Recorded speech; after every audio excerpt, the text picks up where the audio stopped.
Tout de suite, la suite de notre émission et notre invité, on va parler des coulisses de la télé. Vous rêvez de savoir comment ça se passe derrière le petit écran? Un livre va vous en donner l'occasion pour quelques minutes de célébrité. Ce premier ouvrage de mon invité Anaïs Makiné de Necker.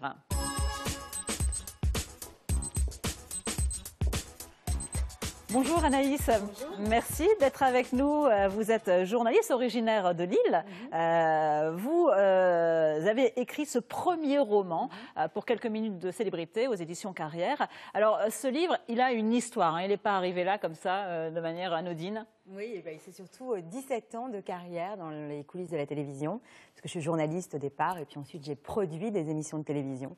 J'ai commencé chez TF1, où j'ai travaillé pendant 6 ans, avec Bataille et Fontaine, avec Julien Courbet, sur des émissions comme Sans aucun doute, Confessions intimes, et puis ensuite j'ai basculé sur M6, où j'étais rédactrice en chef de Égal M6, l'émission scientifique, et productrice plus récemment de l'émission d'histoire de Mac Lesguy. Donc vous avez une grande expérience du monde de la télévision en tant que journaliste, en tant que productrice également. Ce qui vous a donné en fait pendant toutes ces années l'idée de récolter un petit peu des chroniques que vous avez mises sur un blog qui s'appelle Julia Inside TV. Exactement. En fait, pendant mes années de carrière, j'ai noirci des cahiers où j'écrivais tout ce que je voyais d'un peu incroyable. Les égos surdimensionnés, les petits arrangements avec la réalité sur le terrain, etc. Et j'ai commencé à écrire des billets d'humeur sur ce blog, Julia Inside TV, où j'étais donc totalement anonyme. Et en tout cas, je ne disais pas qui j'étais. Et je racontais des anecdotes croustillantes sur le quotidien de la télé. Voilà. Ce que vous avez vécu.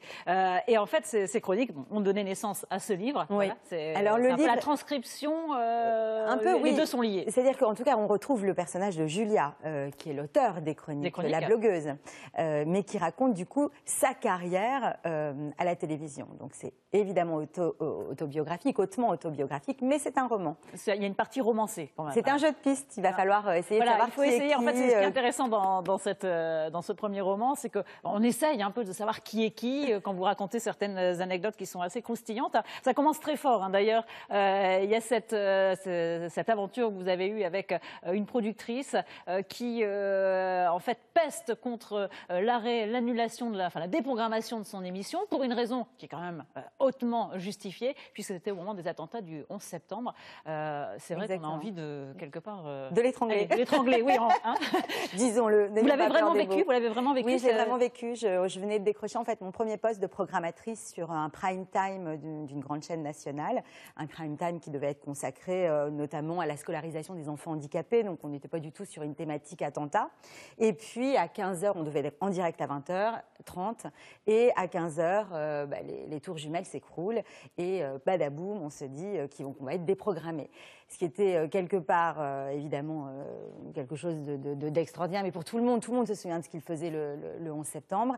Et pour cette productrice de télévision dont le show devait commencer le soir même, la catastrophe est totalement personnelle. C'est-à-dire qu'elle s'en fout royalement. C'est quand même un événement épouvantable.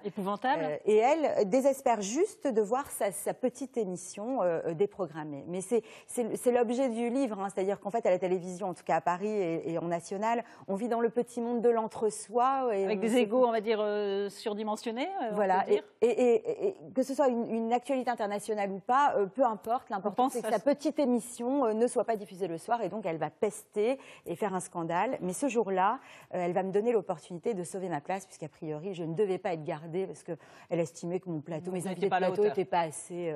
fantastique, assez caricaturaux, puisque quand même la demande était assez caricaturale.